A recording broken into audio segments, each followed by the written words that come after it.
Let's talk about OneTeam, which is the organization that you partnered with, which is an I don't know if agency is the right word, agency that is owned by the NFL Players Association and the Major League Baseball Players Association. So obviously they have significant experience selling these kind of rights on behalf of these organizations, right? So what is the advantage of going with these people when it comes to creating these group rights, and what is their function going to be moving forward? Yeah, I would also add they also represent the WNBA players. They also represent the MLS players. They also represent the women's national soccer team players. They also represent the women's professional soccer league players. And I believe they've been doing some work in conjunction with the NBA. They're not officially represented there. I'm not totally sure about that one. Maybe let's strike that one from the record. I can't confirm, but many of the major sports leagues work with OneTeam in the United States, and the sports players associations work with OneTeam in the United States. They've only been around for 2 years, but like you said, they were a joint venture putting together the commercial arms of the NFL and the MLB players associations. All traditional player associations have a commercial arm that does these sales for them. One of the really important things for me is that I don't want to be doing sales work. I want to be doing advocacy work and meeting with players and helping them and supporting them. This is what OneTeam does. They go out. My job is to make sure that we have a program in place that supports the players, and then I can step away and let OneTeam do what they do for players around the country and around the world. So that's their what they do and their breadth. And for us, I talked to other people who do agency work and do sales work in the space who may have potentially been a candidate for doing like group rights for us, like someone who like more endemic. And we talked to them. We talked about OneTeam, and they're like, you'd be crazy not to work with OneTeam. Like, these people are obviously like, they are the sports group rights specialists. They do this for everybody and they do it well. Like, if they want to work with you, you should want to work with them back. And it was a slam dunk for us because they had people in Lauren and Marty who we know, like, who are esports and industry veterans who have real experience and who are really committed and like understand our language and can be in there to support in making sure this isn't a non-endemic endemic marriage that doesn't work that we've seen before. And also they put so much resources from their top people into this project. Like, it is incredibly humbling to have a guy like Eric, who is the president of the NFLPA for years and who was an NFL player for over a decade and is enormous. He is 6'7", I'm 6'4". He dwarfs me, and he knows it, and it's really strange and something I don't experience very often. And like, to put those people, to put Tim, who's one of their leaders, who was at the MLBPA, people who have put together group licenses, who have been on the battle lines of collective bargaining agreements in traditional sports for years, like in meetings with me every day and every week about how we would do this and how we would serve players and how we would make sure that we were protecting players and making sure that we weren't going cart before the horse or anything like that. It's incredibly humbling, and like, I can say, without a doubt that they are just like, they're an impressive group, and they've done a lot of work for groups that are not just the biggest groups. They've done a lot of great work for the WNBA. They've done a lot of great work for the women's national team. Groups with smaller numbers of players in leagues with less viewership and less market share, or less market capacity than, say, the NFL or the MLB, which are these enormous, too big to fail sports almost. So we've seen them do work in spaces that are more niche, that like us, obviously we all believe in esports and its potential and where it can be, but we also know that we're not the MLB or the NFL today.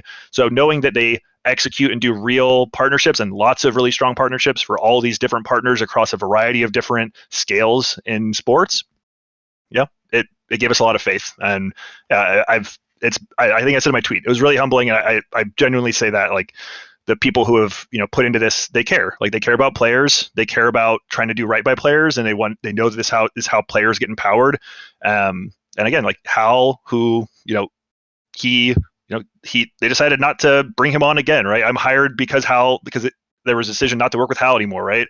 And he has been so generous with his time to talk to me, to counsel me, and to support us in helping to get the GLA right, to help figure out just how this stuff works. And like, it's really humbling. Like, those people are people with a lot of power, and they're putting interest in something that, like, he would have had every right to be like, screw you guys, I don't want to spend your time with you guys anymore. And to have him, be like, actually, this, I did care about this, and I wanted to see this happen, and I'm happy to see you doing it, and how can I help? Like, I don't know, it's big, and OneTeam is no different. So Yeah, I think on that topic, let me push back a sec, Monty, because the problem is this. Yeah. Like, these aren't like fucking, like, they're not just like Jesus and his disciples. Like, we must do the right thing, and we'll reach down to the leper and bring him up because, only we must associate with the poor and the needy, and they are the ones who need our, like, if this was a local Pokemon union, mate, they wouldn't give a flying fuck. So they aren't just doing it because they're lovely guys. I assume at one point in time, either A, they want someone like you in another scene going, and we worked with the League of Legends Player Association, and then they're going to be doing that. So first of all, it's a minimum of that. And then secondly, I assume, do they get paid some sort of a fee? Do they get a percentage? Do they get some sort of, I don't know, how does it work? Agency selling. So there's a, I mean, obviously sure our contractual relationship is as well, right? something I can share on a call, but it's a similar business, business arrangement to anything else. They're a commercial group. They do sales. They get a portion. That's how it works. Yep. Simple enough. Yes. But there would be I sure. think it's important to note that there would be an agency involved in any case. Typical agency fees are like 10-15%, just so people know. And the advantage, I think, probably to working with OneTeam is it's easier for them to work with companies like Fanatics, as was alluded to earlier by Phil, who are already used to dealing with OneTeam to sell group collective rights in order to make commercial deals for things like trading cards in the future. Yes, people don't know, Fanatics is actually the word Fanatics. It's the people who make the cards. Because again, people are going to keep thinking you mean Fnatic, the team, unfortunately. Just in case people get lost, same as OneTeam isn't talking about Fanatics. OneTeam. Is that the fans of Fanatics? It just seems like a nightmare to say the sentence. Like, and OneTeam have been working with Fanatics to do it. It's like, an esports fan is already gone. Like, he doesn't even know where we are. He's just so over here. There's definitely some who's on first with OneTeam on occasion. So yes, I mean, terrible naming in the traditional sports space to name your merchandise company Fanatics and then your agency OneTeam. That's just fucking awful branding. Well, anyway, they're doing great, which maybe proves that branding's not everything somehow. Yeah. But, just another sort of, I guess, an observation, maybe a question. It does seem, based on everything that you're saying and based on the press release that came out today, OneTeam does seem to be principally concerned with the more kind of commercial aspects of things. There's not a lot of talk about, what role they would play in challenging, bad conditions for players, or maybe going head to head against Riot on particular issues that players didn't agree with. And I suppose the observation part of it is, it does seem to me that given there will be, as we know, an agency kind of fee going into OneTeam, is there even a guarantee at all that they would fight those kind of battles if it meant that essentially it could bring down the whole commercial aspect of things and sour relationships necessary to the commercialization of what the players, image rights give you? Yeah. This was definitely a question. If you're still wondering, there's some comment question concerns there.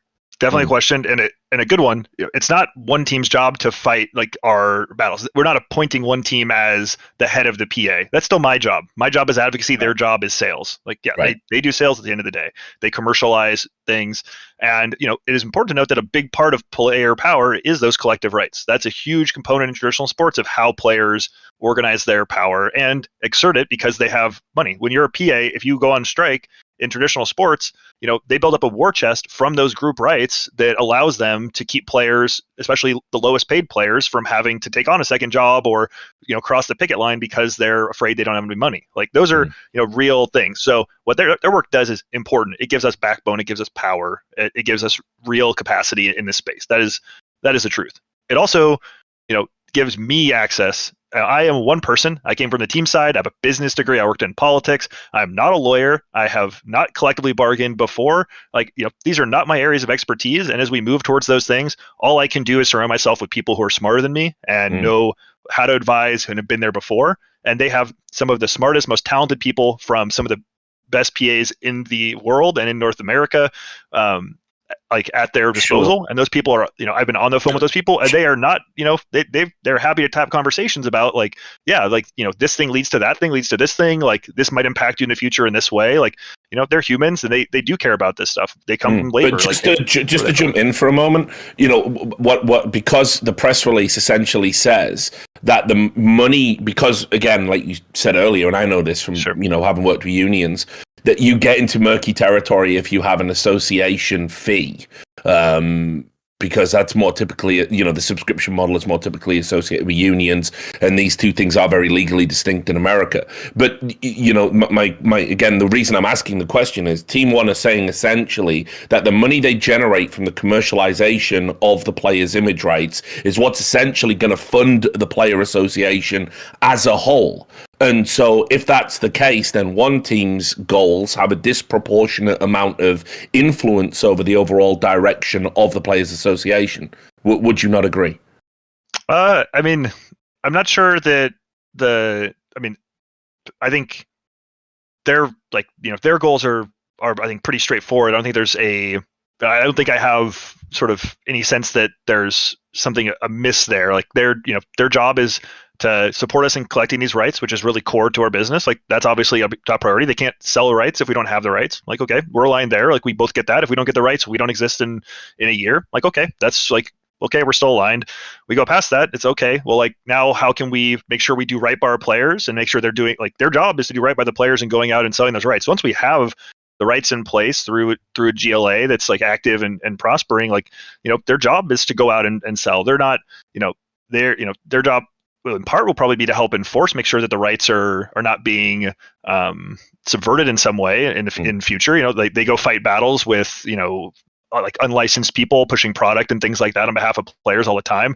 That'll certainly be a part of their job, but they're not going to be at the collective bargaining table directly, or I'm not sure what else they would be asking from us. You're talking about their priorities or influence. I think I'm struggling with sort of. Yeah, I can present a hypothetical for you. So let's say, for example, one team go out. They're doing a great job. They've got fucking trading cards, NFTs, Funko Pops, the whole shebang. It's all on the table. But then Riot Games, being Riot Games, one of the most repellent companies in gaming history, do something that's repellent because, why wouldn't they, right? They've got a history of it. And let's say the players acknowledge it as being repellent and they say, fuck it, it's so repellent, we're going to go on strike. Well, one team are going to go, whoa, if there's no fucking games, all these deals are going to get cancelled. We can't sell a product for a tournament that isn't being played and doesn't exist. This impasse would really... Yeah, there'll be no PA after that. Right, and so there's one hypothetical I could conceive of where maybe one team, because of them having essentially this disproportionate amount of influence in the player association as a whole, might want to nudge players away from acting in their own best interests to secure commercial interests, which, yes, will benefit the players, but also do benefit one team. Do you follow baseball at all? I've read I'm obviously a limey, so but I've read extensively the history of baseball because I think all the things we're doing in esports, there's so many like analogies and parallels. It's fascinating. Sure. So I would say I have a ballpark, no pun intended, kind of understanding of it. There's a lockout in baseball. Ended yesterday. Hooray for baseball fans everywhere. And all three of them are thrilled. As a new partner with OneTeam, we can say no bad things about baseball. There's my limitations, but they were still selling baseball cards while that strike was going on. They were still working on partnerships. A labor dispute is the commercial people, the sales guys at the NFL and the NFL and the sales guys at OneTeam who are doing their parallel deals. They're all in the same boat. They're still trying to go and make their sales goals and do their thing, while the labor side people, me and the people I would be negotiating with, are working on their side. So, the baseball cards are still on the shelves. Those commercial partnerships are still moving along. And, even as there's a labor dispute, the heart of a dispute is trying to figure out what the right balance is. But at the end of the day, people want to get back to work and keep doing the thing that makes them the living and is what their passion is. So, that hypothetical has been lived out this week for us, and I would expect no difference for how that relationship would go for us versus for the MLB in a situation like that. Want to see more cool, funny, interesting clips based on topics from my content? Well, subscribe to this channel then, or be a pleb and don't.